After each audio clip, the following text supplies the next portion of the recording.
Good morning and welcome back to Mortars and Motors. In today's episode, this is a little bit of a special little pilgrimage for me. I am at the Anglesey Transport Museum, also called Taclatide. Now, I am actually from Anglesey, although you may not know it. I don't live there anymore, but this is where I grew up for the first sort of 18 odd years of my life. One of the exhibits at this museum is rather special to me. It isn't quite what you would think. I don't actually like it, if I'm being brutally honest. It's not the kind of car that I would normally be excited about. It's not a Metro, it's not a Volvo 340 or something quirky like that. It's actually quite a conventional classic, but it has a very personal connection to me and my family. So let's have a wander around the museum and see if we can go and find it. Okay, so I'm just walking through the museum and I do see the car in the corner. It does bring a tiny little bit of a lump to my throat, actually, I have to say. Even remembering just looking at the College Motors number plate, it's got this original number plate. But anyway, this is a Ford Sierra Cosworth, Sapphire Cosworth. And as you would well know, a Ford Sierra Sapphire Cosworth is nothing to do with my kind of motoring passions. However, this was my dad's car. He owned it from 1989 to 1992, and I remember it very well. It made a huge impression on me, and it's ended up, the next owner kept it for a number of years, and it's ended up here at the museum, and they very kindly are letting me have a proper look at it today. I last saw this car in 1992, so it's about 30 odd years ago since I last clapped eyes on this and was in it. We traded it in 1992 for a, get this, a Volvo 940 2-litre base model, because my mum was pregnant, my brother was on his way, and the Sierra not only made her ill, although I think it might have been something to do with the pregnancy, we needed more space for prams and children's stuff. So the Sierra had to go, and I was very sad, amazingly, because at the time, I was slightly cooler than I am now as a 30-something-year-old, and I preferred the Sierra to the Volvo estate that replaced it. Anyway, let's have a proper look around the car, and then we'll have a look inside it, and I'll tell you a little bit more about my kind of relationship with this car and why it's special. I first saw this car in 1991, so I didn't actually have a very long relationship with it because my mum was a single parent for the first sort of 6 years of my life, and then she met the person I call my dad, who's technically my stepdad, but he is my dad for all intents and purposes. And Dad came along with this kind of bastion of yuppiness and modernity compared to what my mum and my grandparents had. My mum had an older Volvo 340, my grandparents had a base model BMW 3 Series that my granddad had bought when he retired as a builder. And my main first memory of this car is it coming down the street outside the house that we lived at the time and seeing those alloy wheels. I had never seen alloy wheels on a car before. Obviously, all the cars we had all had steel wheels. And I was transfixed because the pattern is so it's so straight, but also so randomized. And it just, for my 6-year-old soul, that was the coolest thing I had ever seen in the world. We took it on holiday to Bakewell in the Peak District, and at the time my dad was a solicitor, and this car had the coolest late 80s, early 90s accessory, which was a proper car phone. Sadly, it's not in it anymore, and I know exactly where it was. It was in my mum's garage for years, but I think she's probably cleared it out, which is really sad. But it was one of those proper old-fashioned car phones that had the numbers on the back of it, and I remember him having to dial out a call, and I thought it was incredibly important, you know, having to, on holiday and dialing out a call out of his car. It was just, yeah, really good. Well, let's talk about the car itself. So this is a 1989 Ford Sierra Cosworth Sapphire. It is only a 2-litre engine, actually, which kind of surprises me because in my head I would have thought that it was something like a 2.9 or a 2.8, that classic bigger Ford engine, but it is just a 2-litre, but obviously turbocharged with the Cosworth. The museum have actually had this car since 2009, so the owners who bought it after my dad, they had it for all that time from like 92 to 2009, and they were also a local couple. And I used to see it very occasionally kind of driving past his office in Bangor, because it lived in Bangor.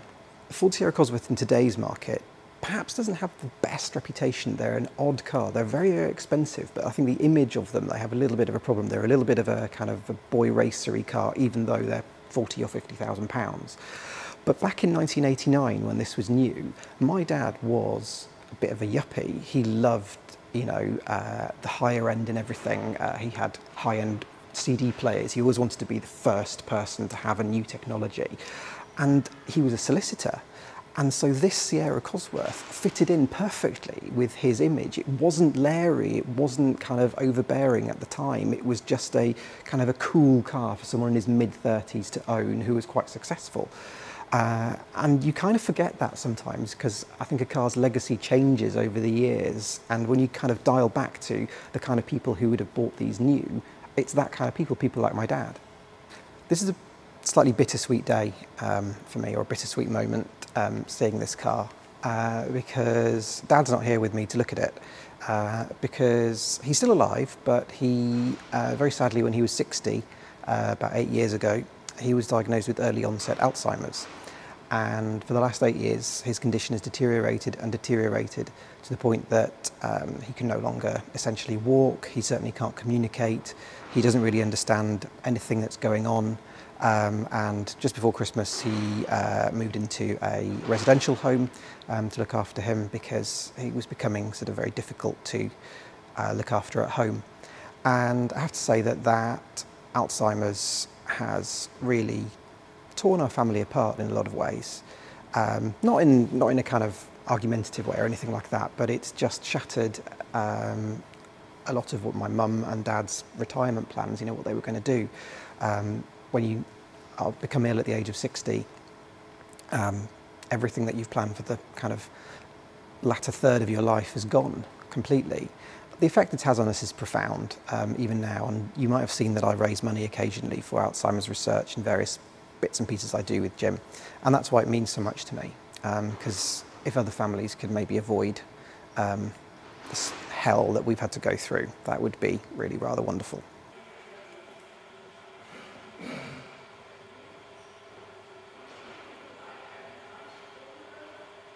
So sitting in the back of this car reminds me of probably the most special journey we did in this car, which was on the 15th of August 1991, which was my parents' wedding day.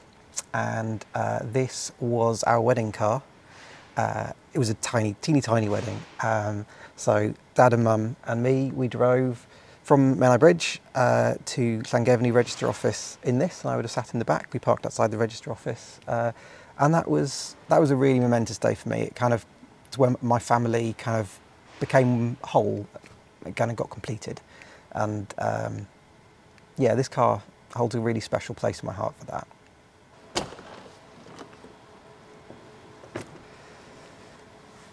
I certainly have never sat in the driver's seat of this car, I'll tell you that.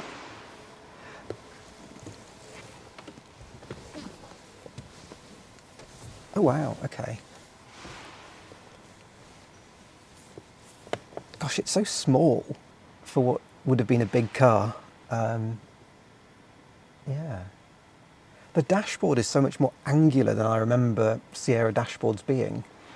And it's also in incredibly good condition. They all crack, and this hasn't.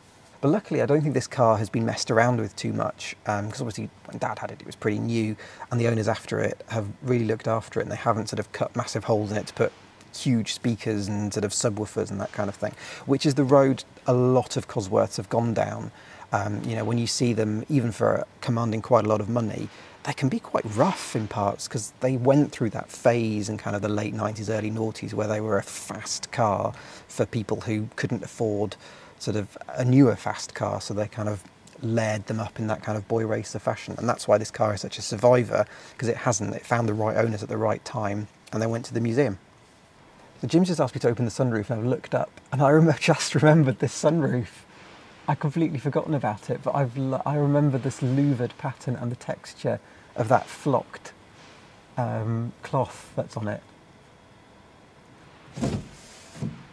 That's much better, a bit more light. God, it's so funny how you, like the texture and feel of things, just bring it right back.